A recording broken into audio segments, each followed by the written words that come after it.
Hello everyone, this is Harish Panchal and welcome to my YouTube channel, and in today's video we are going to learn how to write an application.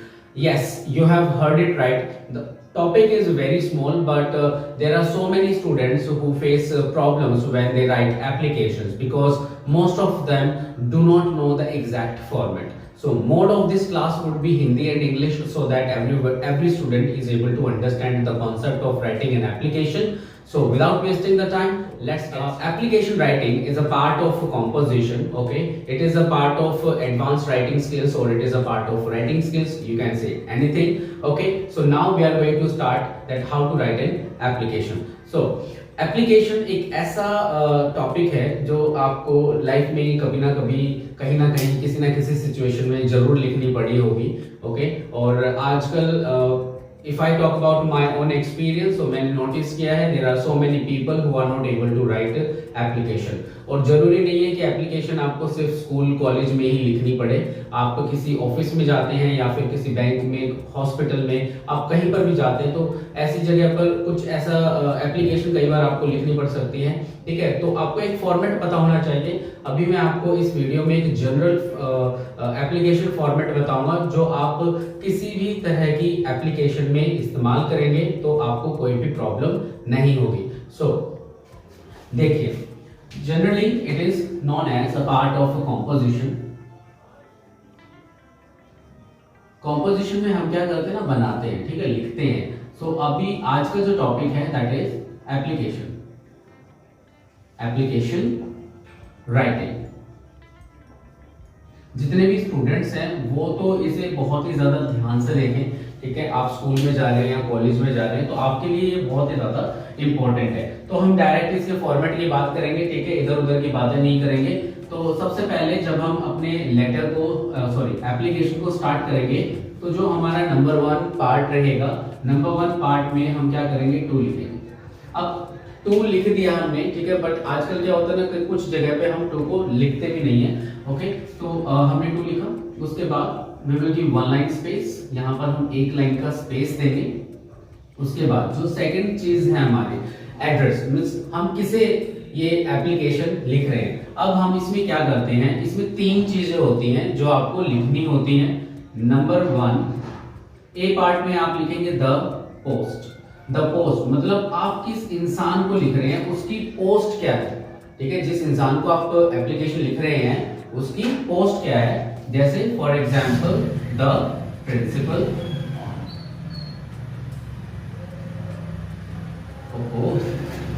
PRINCIPAL, ये spelling होती है. अब बहुत सारे बच्चे क्या करते हैं ना, PRINCIPLE इसको लिख देते हैं. ठीक है, सो ये जो स्पेलिंग है आपकी, दिस इज रॉन्ग स्पेलिंग. ठीक है, इसे हम सिद्धांत कहते हैं हिंदी में, और ये आपका प्रधानाचार्य होता है. ठीक है, सो दिस इज राइट. अब यहाँ पर पोस्ट है, मैंने यहाँ पे प्रिंसिपल लिखा है. ठीक है, आप मैनेजर भी लिख सकते हो या आप डायरेक्टर भी लिख सकते हो. यहाँ पर कुछ भी आ जाएगा. बेसिकली वो हम पोस्ट को लिखते हैं. अब यहाँ पर जो सेकंड चीज है वो है इंस्टीट्यूट नेम. Institute name.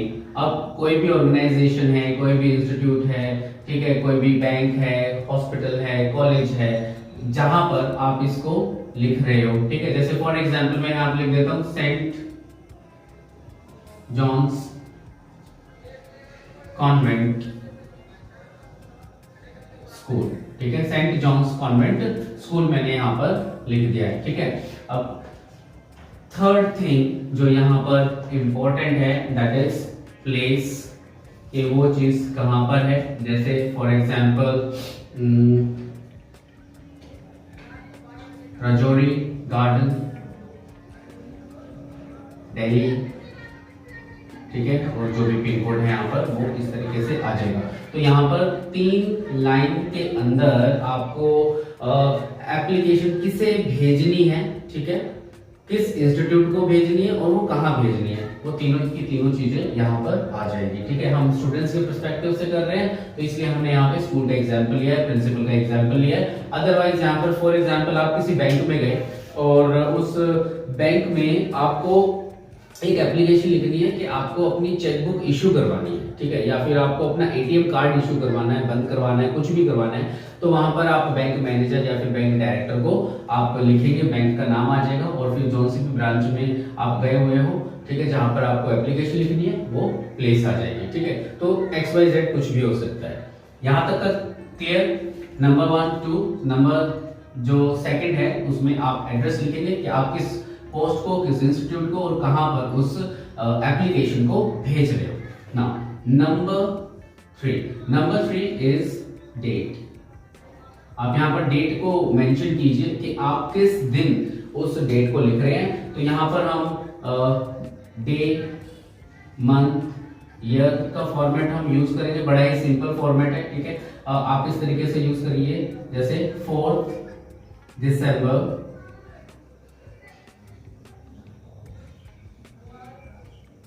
इस तरीके से, ठीक है। अब यहाँ पर बहुत सारे जो स्टूडेंट्स होते हैं उनको डेट लिखना नहीं आता है, वो इस तरीके से लिख देते हैं, ये गलत है। Don't write this, okay, this is not appropriate. ये तो ना तो दिखने में अच्छा लगता है, ठीक है, और ये अच्छा है ही, ठीक है, तो इसको अवॉइड कीजिए। आप डेट लिखेंगे, ठीक है, उसके बाद मंथ आएगा, कॉमा आएगा और फिर आपका जो ईयर है वो आएगा। तो इस फॉर्मेट को आप यूज कीजिएगा।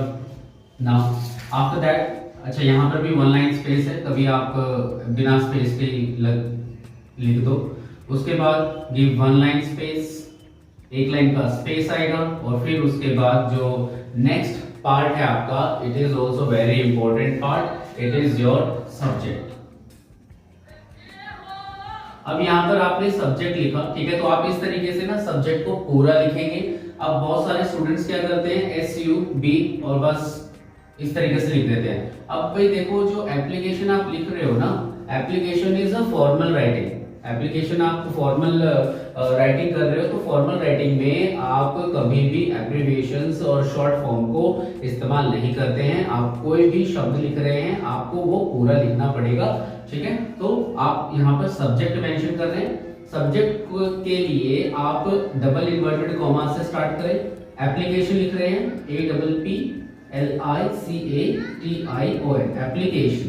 एप्लीकेशन या तो 2 या फिर 4 का इस्तेमाल करके आप अपने सब्जेक्ट को कंप्लीट करेंगे, डबल इन्वर्टेड कॉमास को क्लोज करेंगे और फुल स्टॉप का इस्तेमाल करेंगे।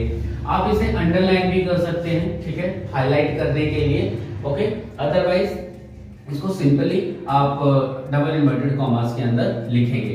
तो सब्जेक्ट लिखना है आपको, ठीक है, एप्लीकेशन 2, जैसे फॉर एग्जांपल हम स्कूल्स में लिखते हैं application for sick leave, application for urgent piece of work, application for full fee concession, ठीक है, कोई भी आपका टॉपिक हो सकता है, कोई भी सब्जेक्ट हो सकता है।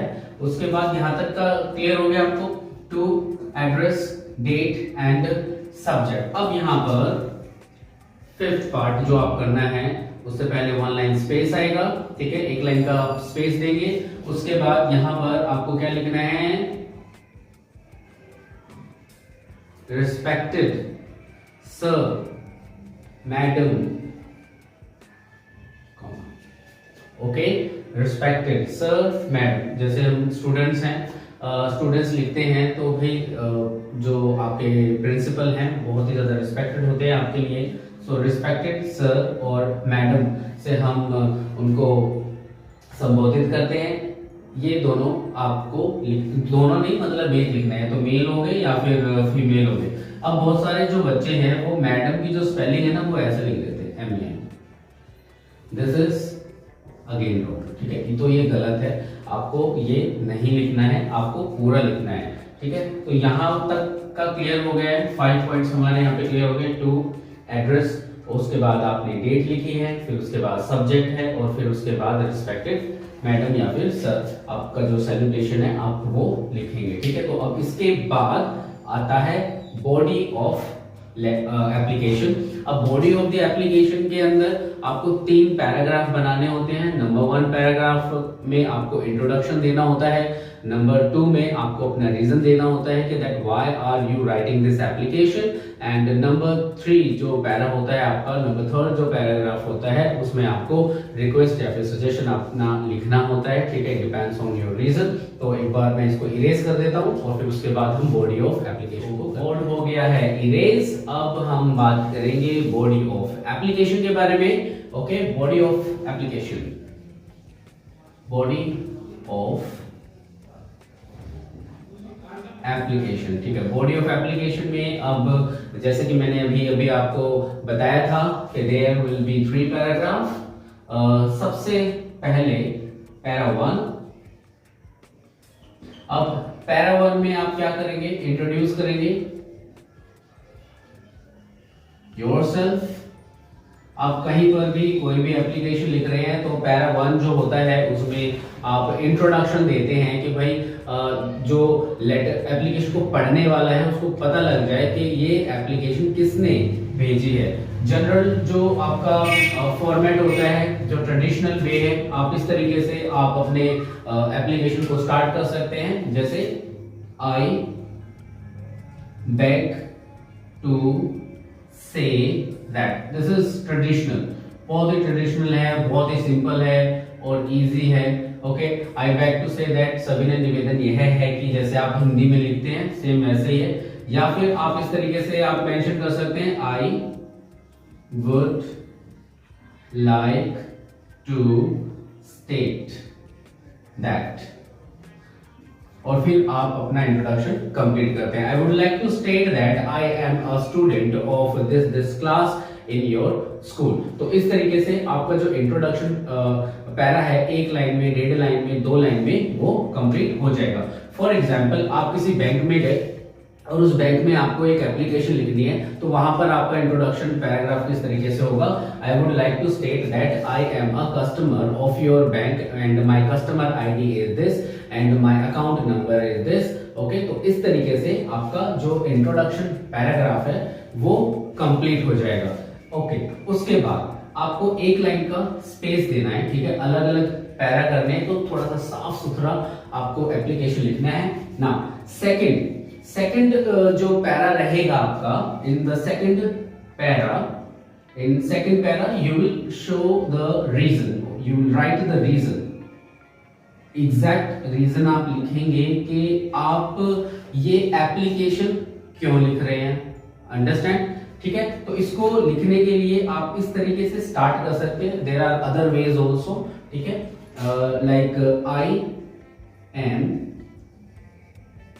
Writing this application to you because लगाकर आप अपने रीजन को कंटिन्यू करेंगे, ठीक है। आप अपने रीजन को बताएंगे कि भाई आप ये एप्लीकेशन क्यों लिख रहे हैं। जैसे I am writing this application to you because I want to start हो सकता है, या फिर I want to block my ATM card, या फिर ब्लॉक माय क्रेडिट कार्ड। इस तरीके से कोई भी रीजन आप यहाँ पर दे सकते हो, ठीक है। जैसे स्टूडेंट्स लिखते हैं स्कूल में कि I am writing this application to you to allow me to wear casual dress for 7 days। Okay, कोई भी रीजन हो सकता है, ठीक है। तो यहाँ पर आप अपना जो रीजन है 1-2 लाइंस के अंदर कंप्लीट करेंगे, जो भी आपका रीजन है, ठीक है। रीजन कंप्लीट होने के बाद गिव 1 लाइन स्पेस अगेन, और फिर आपका जो third para will start. Third para के अंदर आप क्या करते हैं, रिक्वेस्ट या फिर कोई भी सजेशन आप यहां पर करते हैं। अब उसको करने से पहले आप किस तरीके से स्टार्ट करेंगे, सो कॉमा काइंडली, और फिर आप अपनी बात को कहेंगे। सो काइंडली ग्रांट में लीव फॉर 1 day। ज्यादातर बच्चे छुट्टी के लिए एप्लीकेशन लिखते हैं, छुट्टी बहुत ज्यादा अच्छी लगती है बच्चों को। ओके, सो जहां पर कोई भी XYZ आपका रीजन, आपकी रिक्वेस्ट हो सकती है, जैसे so kindly issue my chequebook as soon as possible, so kindly allow me to meet my patient as soon as possible, okay, as early as possible. कुछ भी आप लिखना यहाँ पर लिख सकते हैं, ठीक है। सॉरी, तो अब यहाँ पर आपने देखा जो बॉडी ऑफ एप्लीकेशन है उसमें 3 पैरा आप लिखेंगे और 3 पैरा के अंदर पैरा 1 जो होगा आपका इंट्रोडक्शन पैरा होगा, जिसमें आप इंट्रोड्यूस करेंगे अपने आप को कि आप कौन हैं, ठीक है। और पैरा सेकंड में आप अपना रीजन बताएंगे कि आप ये पर्टिकुलर एप्लीकेशन क्यों लिख रहे हैं, ठीक है, उसके पीछे क्या रीजन है। और जो पैरा थर्ड है उसमें आप रिक्वेस्ट करते हैं कि आपको क्या रिक्वेस्ट करनी है इस एप्लीकेशन के बाद, ठीक है। तो यहाँ तक की कहानी क्लियर हो गई है। अब इसके बाद क्या होता है वो मैं इसको इरेज करके आपको अभी हम कहाँ पर थे, हमने बॉडी ऑफ एप्लीकेशन कर रहे थे जिसमें हमने पैरा 1, पैरा 2 और पैरा 3 देखा था, ठीक है। अब उसके बाद क्या होगा, उसके बाद आप एक लाइन का स्पेस देंगे और फिर उसके बाद आप THANKINGYOU थैंकिंग यू लिख देंगे, ठीक है। उसके बाद 1 लाइन स्पेस। अब यहाँ पर बहुत ही ज्यादा इंपॉर्टेंट चीज आपको लिखनी है, आपको अपना जो एप्लीकेशन है उसको एंड करना है। अब उसको एंड कैसे करना है, योर्स obediently। अब स्टूडेंट के पर्सपेक्टिव से मैं कर रहा हूं तो यहां पर हमने obediently का इस्तेमाल किया है, ठीक है। आप यहां पर सिंसियरली का इस्तेमाल भी कर सकते हैं, ट्रूली का इस्तेमाल भी कर सकते हैं और फेथफुली का इस्तेमाल भी कर सकते हैं, ठीक है। अब यहां पर ये जो शब्द है, ठीक है, YOURS, अब बहुत सारे जो स्टूडेंट्स होते हैं इसको गलत लिखते हैं, वो ऐसे लिखेंगे YOUR अपॉस्ट्रोफी और S। अब ये जो लिखा जाता है ना, दिस इज एब्सोल्युटली रॉन्ग, ये पूरा का पूरा गलत होता है। तो बहुत सारे स्टूडेंट्स इसको मेंशन करते हैं। अब यहाँ पर इसको बिल्कुल ध्यान से देख लो, जितने भी स्टूडेंट्स हैं ये गलती जो करते हैं ना, YOUR अपॉस्ट्रोफी S नहीं होता, ठीक है। ओके बेटा, ये नहीं होता, आपको YOURS इसका इस्तेमाल करना होता है। उसके बाद आपका name, roll number, class, whatever जो भी कुछ है, ठीक है, वो यहाँ पर आ जाएगा। तो इस तरीके से आप अपनी एप्लीकेशन को एंड करेंगे, ठीक है। तो अभी मैंने आपको एप्लीकेशन राइटिंग के बारे में बताया, ठीक है, जिसमें हमने लिखा कि भाई हम टू लिखेंगे, उसके बाद हम जो है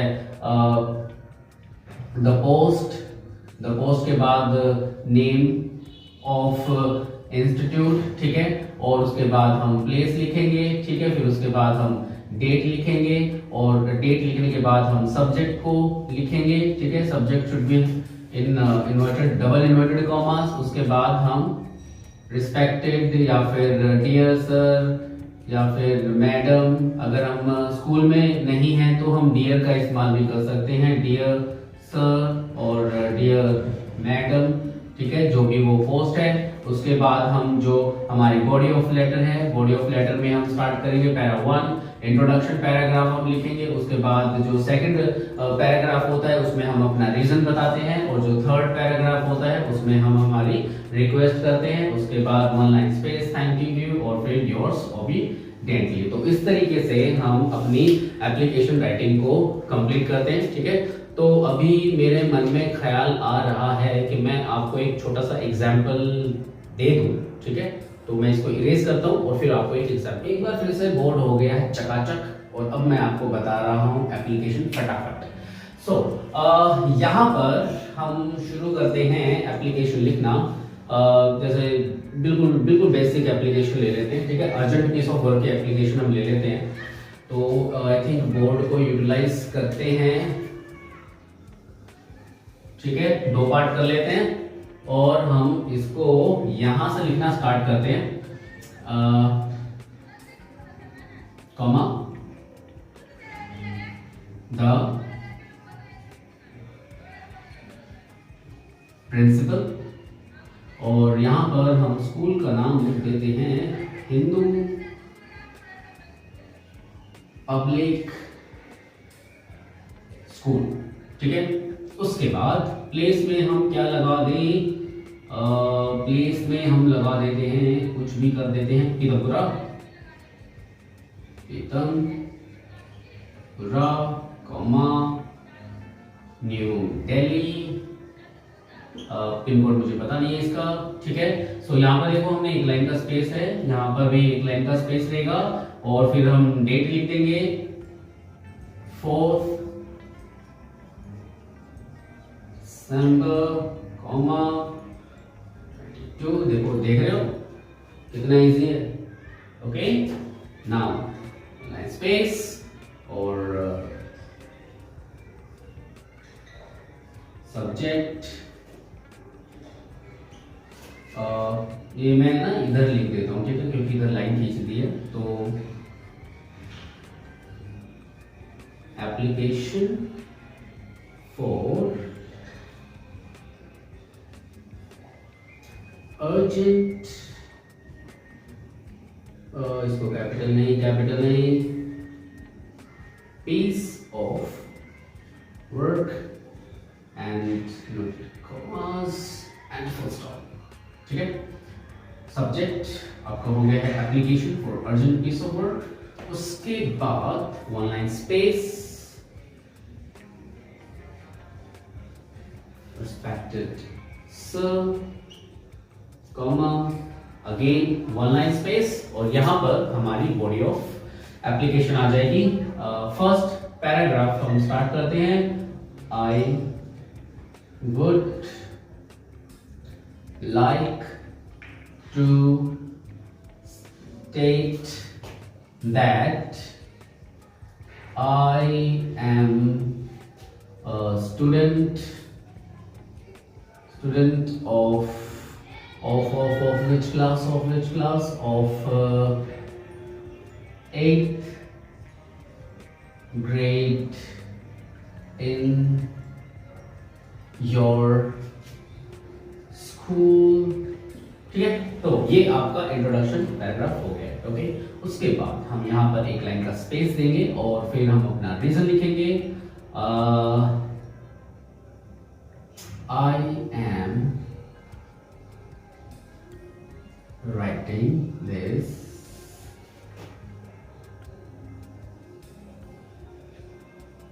application to you because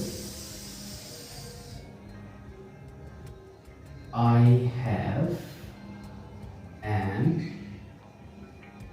urgent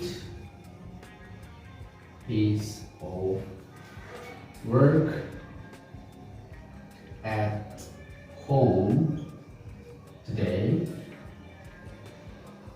ठीक है। यहां पर हमने मेंशन किया I am writing this application to you because I have an urgent piece of work at home today, so I can not ATTEND attend the school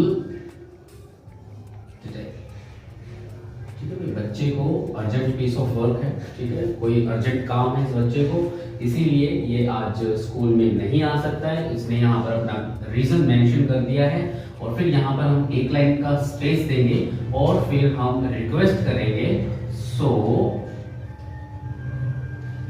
kindly grant me leave for 1 day। यहाँ पर हम today भी लिख सकते हैं, ठीक है, क्योंकि एक ही दिन की छुट्टी चाहिए। आप 2 दिन की, 3 दिन की, 4 दिन की, कुछ भी आप लिख सकते हो, ठीक है। So kindly grant me leave for 2 days, 5 days, 3 days, 30 days, okay, जो कुछ भी आपको चाहिए, ठीक है। एंड थैंकिंग यू भी लिख सकते हैं या फिर I will be grateful to you भी लिख सकते हैं, but urgent piece of work की एप्लीकेशन में इतना ज्यादा ग्रेटफुल होने की भी जरूरत नहीं है। So thanking you,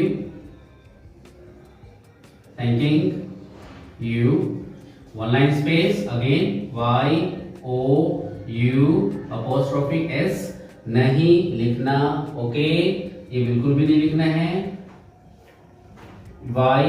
YOURS, yours, obediently, आपका आज्ञाकारी छात्र, आपकी आज्ञाकारी छात्रा है, okay. So name, roll number वगैरह जो भी कुछ है आपका, तो इस तरीके से आपको अपनी एप्लीकेशन पूरी करनी है, ठीक है। सो मैं समझ सकता हूं कि आप लोग समझ चुके हैं कि मैं आपको क्या समझाना चाहता था इस वीडियो के माध्यम से। जरा एक बार इसको दोबारा से देख लेते हैं। हमने आज एप्लीकेशन राइटिंग किया है। एप्लीकेशन को किस तरीके से आप लिख सकते हैं, it is a part of composition, ठीक है। तो यहाँ पर आप देखो कि टू है, उसके बाद एड्रेस है टू द प्रिंसिपल, ये कौन सा स्कूल है, Hindu public school Pitampura new Delhi. उसके बाद डेट 4 दिसंबर 2022-23 आने वाला है। सब्जेक्ट में आपने लिखा है application for urgent piece of work, कोई भी सब्जेक्ट हो सकता है, respected sir, respected madam, okay, dear sir, आप कुछ भी लिख सकते हैं। उसके बाद 1 लाइन का स्पेस है, this is the body of letter, इस तरीके से 1, 2 एंड 3 बिल्कुल नीट एंड क्लीन, मेरे जैसे हैंडराइटिंग में नीट एंड क्लीन आप लिखेंगे। I would like to state that I am a student of this class in your school. I am writing this application to you because I have an urgent piece of work at home today, so I cannot attend the school. Okay, so kindly grant me leave for 1 day, 2 days, 3 days, 4 days, 5 days, whatever. Okay, thanking you, yours obediently. और इस तरीके से हमारी आज की video हुई है समाप्त, ठीक है। तो मैं उम्मीद कर सकता हूं कि आप लोग इसके नोट्स बना लेंगे अपने तरीके से, और आप लोगों को कभी भी लाइफ में एप्लीकेशन लिखने की कोई भी प्रॉब्लम नहीं आएगी, ठीक है। हाँ, ग्रामर में थोड़ी बहुत अगर आपको दिक्कत है तो वो धीरे धीरे शॉर्ट आउट हो जाएगी, जिसके लिए आप मेरी ESL की वीडियोस पे जा सकते हैं, और उसमें मैंने सारे टेंसेस, मॉडल्स, WH फैमिली और हाउ फैमिली जो टॉपिक्स हैं वो कवर किए हुए हैं। मॉडल्स कभी ज्यादा नहीं हुए, मॉडल्स में सिर्फ मस्ट हुआ है, ठीक है। सो आज की इस वीडियो में इतना ही, ठीक है। आई होप सो आप लोगों को कुछ जरूर सीखने को मिला होगा, ठीक है। और अगर कुछ सीखने के लिए मिला हो तो भाई कमेंट सेक्शन में थोड़ी बहुत तारीफ जरूर कर देना, ओके। सो इसी तरीके से keep watching English with Harish Panchal. Thank you for your time and have a nice day to all of you. Bye bye. Take care.